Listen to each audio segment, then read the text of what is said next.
ये समय हंसने खिलखिलाने में व्यर्थ कर देने का नहीं है। अदिति, सती, तुम किस चिंता से व्यग्र हो दीदी? क्या तुम उस चिंता से परिचित नहीं? नहीं दीदी। और सती, तुम? मैं भला आपकी चिंता कैसे जान सकती हूँ दीदी? ये चिंता मेरी नहीं है, हम सबकी है। अर्थात? तुम उस समाचार से अनभिज्ञ तो नहीं कि पिताश्री हमारे विवाह का विचार कर रहे हैं?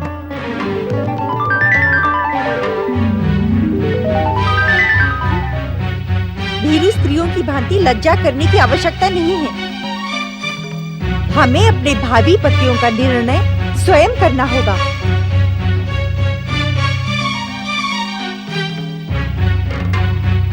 आप उचित नहीं कह रही हैं दीदी। क्या कहने की इच्छुक हो तुम अदिति? यही कि इस विषय में हमें सोचने की क्या आवश्यकता है दीदी। हमारे माता पिता हमारे शुभचिंतक हैं, वे हमारे लिए योग्य वरों का ही चयन करेंगे। तुम्हें अपनी बहन कहते हुए मुझे लज्जा का अनुभव हो रहा है अदिति। हमारे स्वाभिमानी और महान पिता दक्ष प्रजापति का तनिक भी अभिमान तुम में नहीं है। चकित होने की आवश्यकता नहीं है। तुम्हारी संकेतों की भाषा हम समझ नहीं पा रहे हैं दीदी। यदि संकेतों की भाषा समझ नहीं पा रही हो तो मैं सरल भाषा में कहती हूँ। क्या तुम दोनों अपने आप को माता पिता की इच्छा के सम्मुख समर्पित कर देने की इच्छुक हो?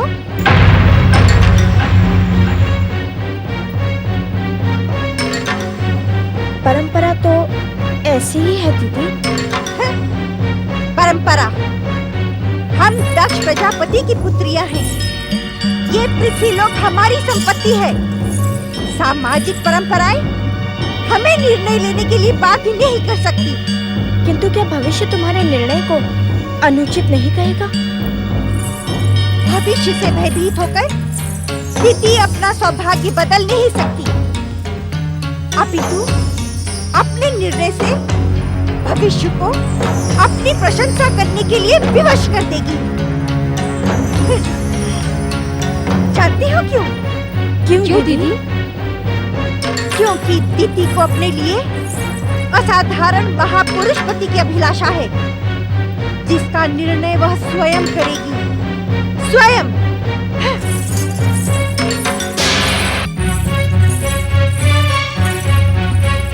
हमारी दीदी हमारे पिता के समान ही अहंकारी हैं।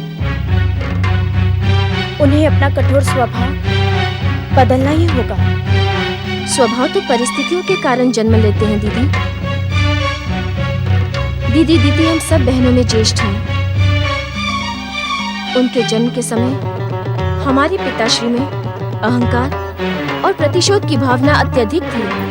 तुम सत्य कह रही हो सती। परिस्थिति अनुकूल होने और हम सबके जन्म के कारण पिताश्री का स्वभाव अब पहले जैसा नहीं रहा, जिसका प्रभाव हम सब पर पड़ा। एक बात पूछो सती? पूछो ना दीदी। सत्य कहेगी? असत्य क्या होता है ये तो तुम्हारी बहन जानती भी नहीं दीदी। पति के विषय में तेरा क्या विचार है सती? आहो दीदी आहो। क्या हुआ सती? उनका स्मरण करवाकर तुमने मेरे मन को उनकी दिव्य भक्ति से भाव विभोर करा दिया है दीदी। आहो दीदी आहो। उनका स्मरण करवाने के कारण मैं तुम्हारी ऋणी हो गई हूँ। किंतु वे हैं कौन? जन्म जन्मांतर से मुझे आश्रय प्रदान करने वाले मेरे पति परमेश्वर महादेव शिव हैं दीदी। उनके अतिरिक्त मैं किसी और के विषय में विचार भी नहीं कर सकती। किंतु माता पिता ने इसके विपरीत निर्णय लिया तो? निश्चिंत रहो दीदी। श्री महागणेश की लीला और महादेव शिव की इच्छा के कारण माता पिता महादेव को ही मेरा कन्यादान करने के लिए विवश हो जाएंगे। क्यों न हम अपनी महान कन्याओं के लिए एक भव्य स्वयंवर का आयोजन करें? स्वयंवर?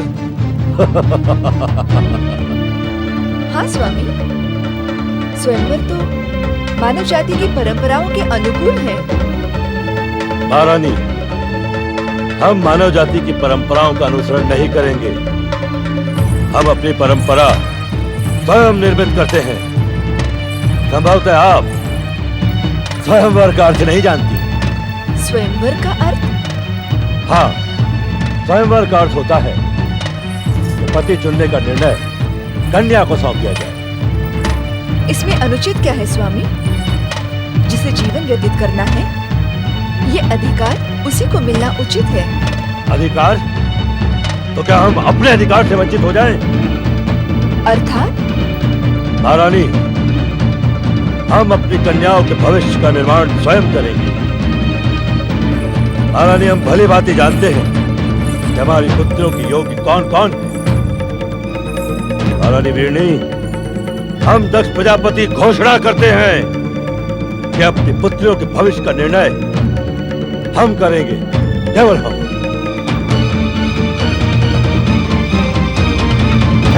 पुत्र दक्ष।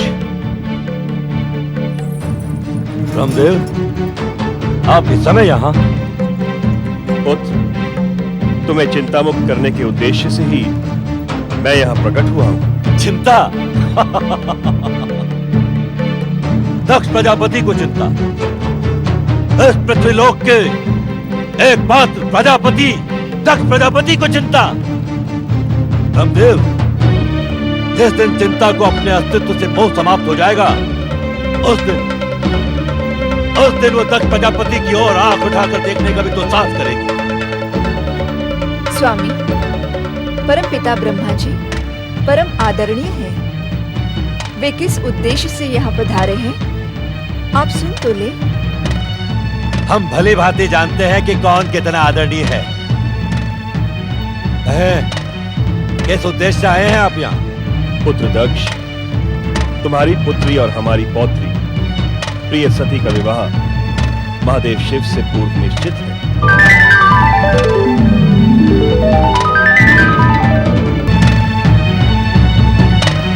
तुम्हारी इच्छा मात्र से सृष्टि का अटल सत्य और ब्रह्म वाक्य बदल नहीं सकता। पुत्र दक्ष, सती का विवाह महादेव शिव से होकर रहेगा।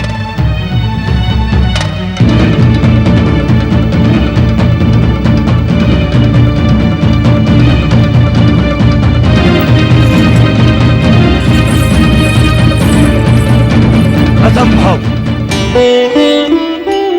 पिताश्री के दृढ़ निश्चय से तो ऐसा प्रतीत होता है कि वे तुम्हारी मनोकामना किसी भी मूल्य पर पूर्ण नहीं होने देंगे। पिताश्री के निर्णय से अधिक प्रभावी होगी शिव इच्छा। पिताश्री कुछ भी कर लें, परंतु सती का आश्रय शिव के अतिरिक्त अन्य कोई भी नहीं हो सकता।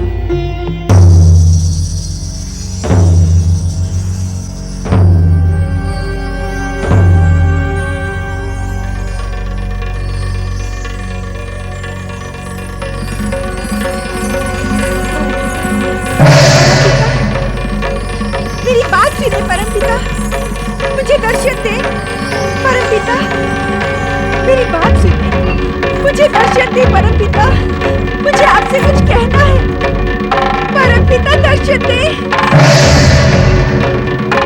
प्रणाम परमपिता। अखंड सौभाग्यवती भव पुत्री। तुम मुझे इस प्रकार क्यों पुकार रही थी पुत्री दीदी? इस प्रकार मेरी उपेक्षा क्यों परमपिता? आप मेरे साथ ऐसा अन्याय क्यों कर रहे हैं? उपेक्षा? अन्याय? मैं कुछ समझा नहीं पुत्री। आप तो हर मन की बात जानते हैं परमपिता। मैं दक्ष प्रजापति की ज्येष्ठ पुत्री और आपकी ज्येष्ठ पौत्री हूँ, किंतु आपने मेरी उपेक्षा करके मेरी छोटी बहन सती की विवाह संबंध की घोषणा कर दी। जबकि दक्ष कन्याओं में विवाह का प्रथम अधिकार मेरा है। पुत्री दीति, हर किसी के भविष्य का कथन करना उचित नहीं होता, इससे भ्रम उत्पन्न होता है। नहीं परमपिता, अब मुझे भी मेरे भावी पति के विषय में बताएं। ये अनुचित है पुत्री। ब्रह्मवाक्य अटल सत्य होता है परमपिता, वह अनुचित कैसे हो सकता है? आप मेरे आग्रह की उपेक्षा न करें, मुझे बताएं कि मेरा पति कौन होगा। तुम्हारा ही नहीं, अदिति आदि प्रजापति दक्ष की कुल 13 कन्याओं का विवाह कश्यप ऋषि के साथ होगा। ये आप क्या कह रहे हैं परमपिता? मैं इस अन्याय को कदापि स्वीकार नहीं करूंगी। क्या कहने की इच्छुक हो तुम? मेरे पति पर केवल मेरा अधिकार होगा। मैं किसी अन्य का हस्तक्षेप कदापि स्वीकार नहीं करूंगी। अपने पिता दक्ष के समान तुम्हारा स्वभाव भी हठी है, किंतु प्राणी लोक का हर प्राणी नियति के आगे विवश है। अर्थात जिस प्रकार तुम्हारी बहन सती का भविष्य महादेव शिव से जुड़ा है, उसी प्रकार तुम 13 बहनों का भाग्य कश्यप ऋषि से जुड़ा है। मैं इस अटल नियति को पलट दूंगी, इसे कदापि स्वीकार नहीं करूंगी। कठोर से कठोर हठ साध कर भी तुम इस अटल नियति को बदल नहीं सकते। आप इस सत्य से भली भांति परिचित है परमपिता कि मैं अपने पिता दक्ष के समान ही हठी स्वभाव की हूँ। नियंता की नियति को मैं अपने हाथ से बदलने पर विवश न कर दूं, तो मेरा नाम भी दक्ष पुत्री दिति नहीं है। दिति, तुम मेरी ज्येष्ठ पौत्री हो। ऐसा कुछ न करना जिससे तुम्हारा सौभाग्य ही संकट में पड़ जाए। दिति का सौभाग्य कदापि संकट में नहीं पड़ेगा परमपिता, अपितु दिति के सौभाग्य में हस्तक्षेप करने वाले का सौभाग्य निश्चित ही दुर्भाग्य में बदल जाएगा। मैं उसे भी नियति का निर्णय ही मानूंगा। समय आपको दिति के सम्मुख नियति की पराजय स्वीकार करने के लिए विवश कर देगा परमपिता। मेरी ज्येष्ठ पौत्री दिति, अपने हठ का त्याग करो और इस सत्य को स्वीकार कर लो कि हम सब नियंता के नियति पाश से बने हैं। हम जो कुछ भी करते हैं वो नियंता की इच्छा पर ही निर्भर होता है। हमारा अहंकार उसे अपनी उपलब्धि मान लेता है, किंतु उसका परिणाम कदापि हमारे हित में नहीं होता। धैर्य जीवन की बहुमूल्य उपलब्धि है परमपिता। आपकी ज्येष्ठ पौत्री दिति के सौभाग्य के विषय में अब तो आपको धैर्य रखना ही होगा, क्योंकि नियंता और उसकी इच्छा का हर उत्तर समय आने पर अब दिति का दृढ़ निश्चय देगा। दृढ़ निश्चय अथवा दृढ़ हठ? जिसे मैं दृढ़ निश्चय समझती हूँ, यदि आप उसे हठ समझें तो मुझे तनिक भी आपत्ति नहीं है परमपिता, क्योंकि मुझे निश्चय और हठ में कोई स्थायी अंतर नहीं दिखाई पड़ता। पौत्री, ऐसा प्रतीत होता है कि तुम्हारे अहंकार के कारण ही तुम्हारी गुरुकुल की शिक्षा भी अपूर्ण ही रही। क्या कहने की इच्छुक हैं आप? मेरे पुत्र दक्ष ने इस युग के सर्वश्रेष्ठ विद्वान जिस गुरु के पास तुम्हें शिक्षा प्राप्त करने के लिए भेजा था, विश्वास नहीं होता कि उसने तुम्हें निश्चय और हठ के मध्य स्थायी अंतर का भेद न समझाया हो। इसे आप इस प्रकार भी समझ सकते हैं परमपिता कि दक्ष पुत्री दिति किसी के समझाने पर अपने स्थायी विचारों को कदापि बदलने की इच्छुक नहीं होती। निस्संदेह मेरे गुरु ने मुझे यह पाठ अवश्य पढ़ाया होगा, किंतु मेरी रुचि जिस विषय में नहीं होती उसे मैं सुनने में भी समय व्यर्थ करना समझती हूँ। अरे ब्रह्म ज्योति, हे परमपिता, हे परमपिता, जब सौभाग्यवश मुझे आपकी इस पवित्र ज्योति के दर्शन हो ही गए हैं, तो कृपा कर अपने महान दर्शन देकर मुझे कृतार्थ करें परमपिता, मुझे कृतार्थ करें।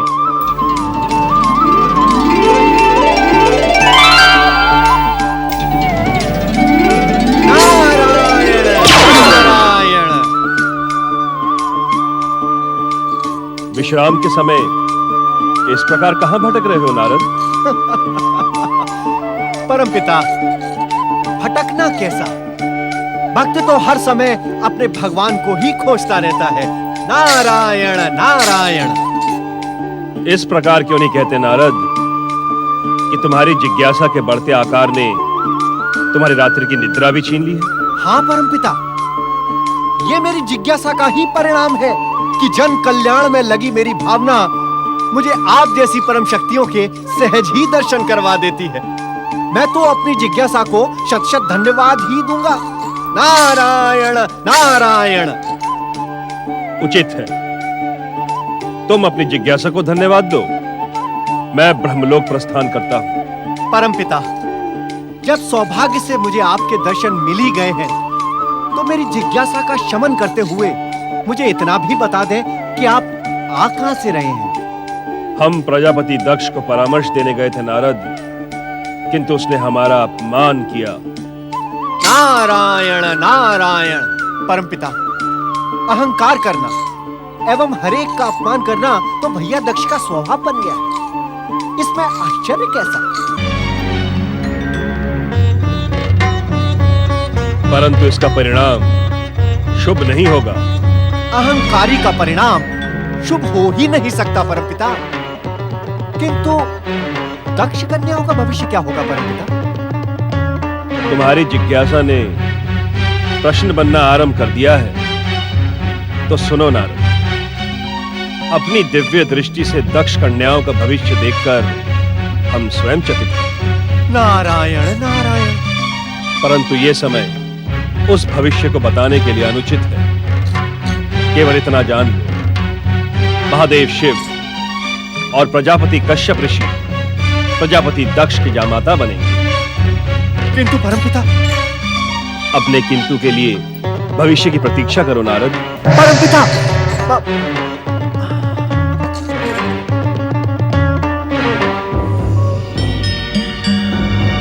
नारायण नारायण।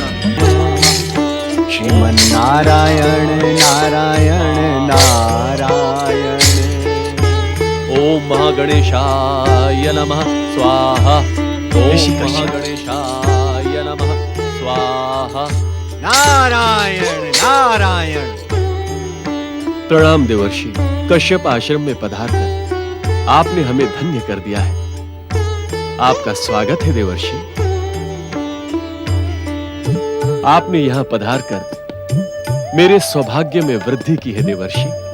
ऋषिवर, जिस पर परम देव श्री महागणेश की कृपा दृष्टि हो, उसके सौभाग्य में भला ये नारद नारायण नारायण क्या वृद्धि कर सकता है? ऋषिवर, श्री महागणेश तो प्रथम पूज्य, रिद्धि सिद्धि एवं सौभाग्य के दाता है। देवर्षि, आपके देव ज्ञान के सम्मुख कश्यप शून्य है। आप आदेश दें, मैं आपका क्या प्रिय कर सकता हूं? ऋषिवर, क्या आप अपने विवाह के संबंध में परमपिता ब्रह्मा जी की भविष्यवाणी से अपरिचित हैं? परिचय का प्रश्न तो तब उठता है देवर्षि, जब हम अपने विवाह के संबंध में इच्छुक हो। नारायण नारायण। अर्थात ऋषिवर, आप भी एक भक्त अपने संबंधों को लेकर चिंतित क्यों हो देवर्षि? श्री महागणेश जी की जो इच्छा होगी, उसे ही हम उनका प्रसाद समझकर स्वीकार कर लेंगे।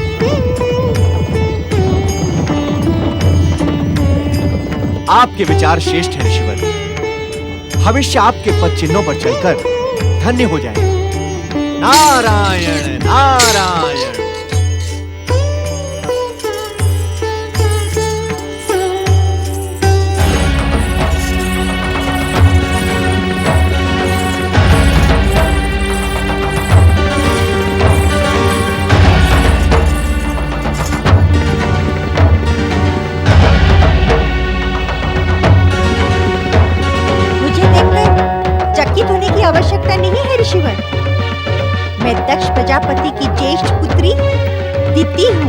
राजकुमारी दीदी, आप यहाँ किस उद्देश्य से आई हैं?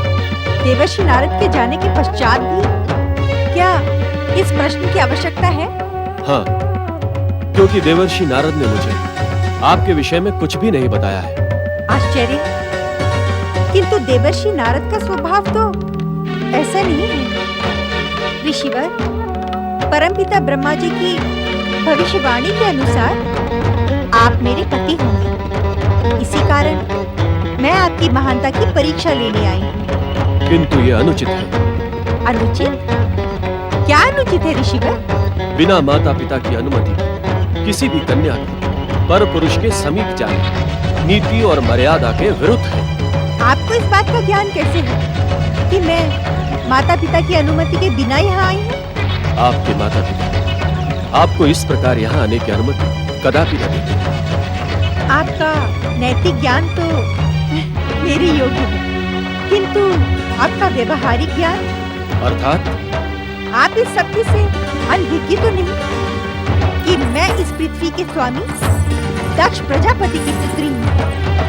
इसी कारण आप मेरे पिता के अधीन हैं। आपको मेरे स्वाभिमान पर ठेस पहुँचाने का कोई अधिकार नहीं है। और आपको मेरी परीक्षा लेने का अधिकार है? निस्संदेह, जिस प्रकार आप मेरे पिता के अधीन हैं, उसी प्रकार आप मेरे भी अधीन हैं। मैं दक्ष प्रजापति की पुत्री हूँ, ज्येष्ठ पुत्री। अधिकारों की दुहाई न दे राजकुमारी दीदी, क्योंकि एक ऋषि की परीक्षा लेने का अधिकार आपके पिता को भी नहीं है। ऋषिवर, उत्तेजित न हो राजकुमारी, मैं जो कुछ भी कह रहा हूँ सत्य के आधार पर कह रहा हूँ। तो क्या आप मेरी और मेरे पिता की महानता को अस्वीकार करते हैं? एक व्यक्ति की दृष्टि से तो मैं दक्ष प्रजापति की योग्यता स्वीकार कर सकता हूँ, किंतु एक ऋषि की दृष्टि से न तो तुम्हारी कोई महानता है और न ही तुम्हारे पिता दक्ष प्रजापति की।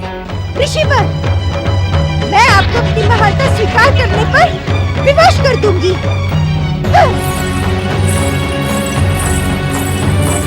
गणेशाय नमः। ओम श्री महागणेशाय नमः। ओम श्री महागणेशाय नमः। ओम श्री महागणेशाय नमः। ओम श्री महागणेशाय नमः। ओम श्री महागणेशाय नमः। ओम श्री महागणेशाय नमः। प्रजापति दक्ष पुत्री देवी दिति पधार रही हैं।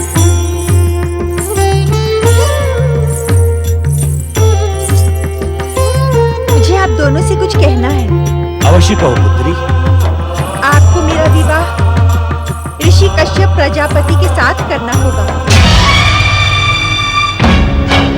ऋषि कश्यप प्रजापति? हाँ। दीदी, तुम्हारा विवाह किसके साथ होगा इसका निर्णय हम करेंगे। तुम्हें अपने पति के चुनाव का कोई अधिकार नहीं है। उत्तेजित न हो पिताश्री, मेरा निर्णय परमपिता ब्रह्मा जी की अटल भविष्यवाणी से जुड़ा है। न तो हम तुम्हारे निर्णय को महत्व देते हैं, न ही ब्रह्मदेव की भविष्यवाणी को। होगा वही जो हमारी इच्छा होगी। आप मुझे निर्णय बदलने के लिए बाध्य नहीं कर सकते पिताश्री। तुमने सुना नहीं दीदी? इस बात का अंतिम निर्णय हम स्वयं करेंगे। वे तुम्हारे पिता है दीदी, उनके सम्मान का ध्यान तुम्हें रखना चाहिए। मैं उनकी पुत्री हूँ, उन्हें मेरे कल्याण की चिंता करनी चाहिए। वे जो निर्णय ले उसी में तुम्हारा कल्याण है। मुझे किसी पर विश्वास नहीं है, किंतु इस प्रकार तुम्हें अकेले निर्णय लेने का भी कोई अधिकार नहीं है। जो प्रश्न मेरे भविष्य से जुड़ा है उसकी चिंता करने की अनुमति भला मुझे क्यों नहीं है? ये हमारी परंपरा नहीं है। मुझे परंपराएं तोड़ने में आनंद आता है माताश्री। किंतु ये अनुचित है। क्या अनुचित है और क्या उचित, ये मैं भली भांति जानती हूँ। दीदी, मैं अपना निर्णय किसी भी मूल्य पर नहीं बदलूंगी। कश्यप ऋषि के साथ विवाह करके मैं उनका अभिमान खंडित करूंगी और अपनी महानता सिद्ध करूंगी।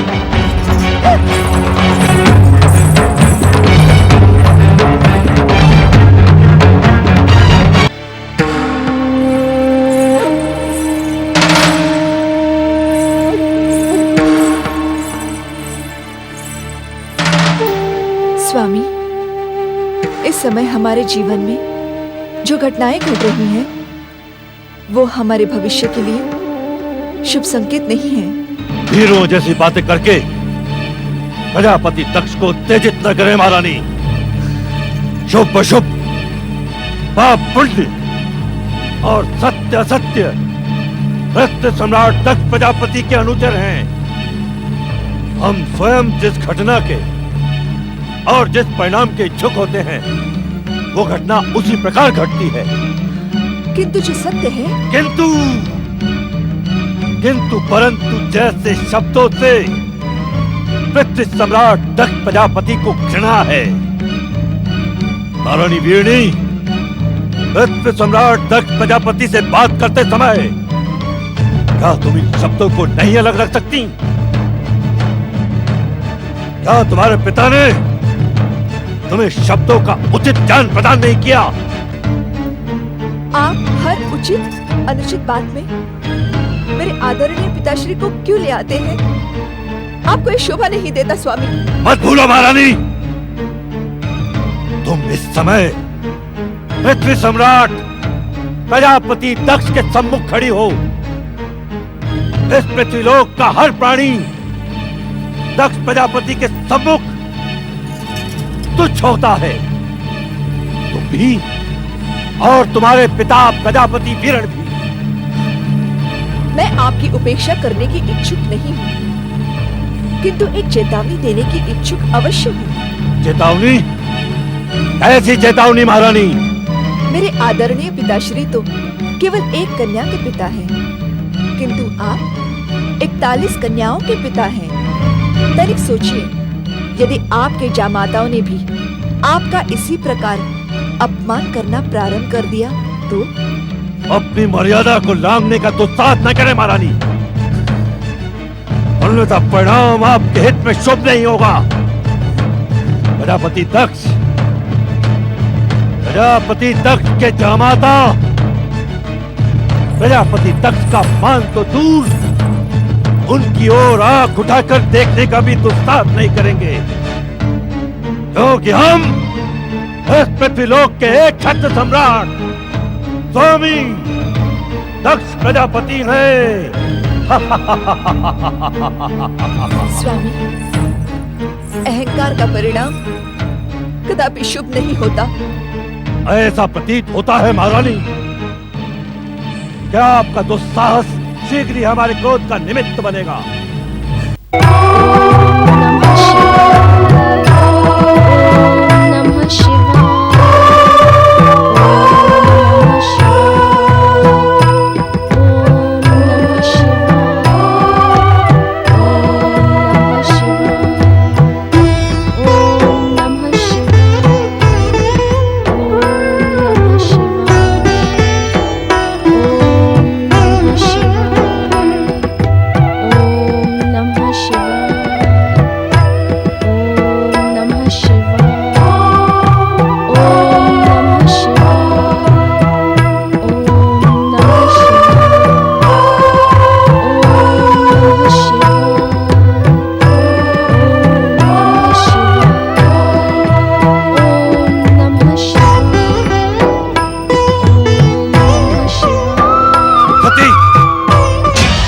मुझे तुमसे ऐसी अपेक्षा नहीं थी। तुमने दक्ष महल में शिव पूजा का साहस कैसे किया? ये साहस नहीं है पिताश्री, ये तो अपने आराध्य और स्वामी के प्रति समर्पण है। हाँ, समर्पित होने के लिए तुझे वो नंग धड़ंग औगड़ शिव ही मिला है? अरे सोच, दक्ष महल की सुविधाओं में रहने वाली तू उस अवधूत के साथ कैसे रह पाएगी? मैं तो जन्म जन्मांतर से इन्हीं के साथ रहती आई हूँ पिताश्री। इस संसार की समस्त सुख सुविधाएं विश्वेश्वर शिव की एक क्षण की समीपता के सम्मुख शून्य है। तेरी बुद्धि भ्रमित हो गई है, जो उस नंग धड़ंग त्रिशूलधारी की महानता का असत्य बखान कर रही है। सावधान पिताश्री, आपकी दुर्भावना आपके दुर्भाग्य का कारण भी बन सकती है। क्या?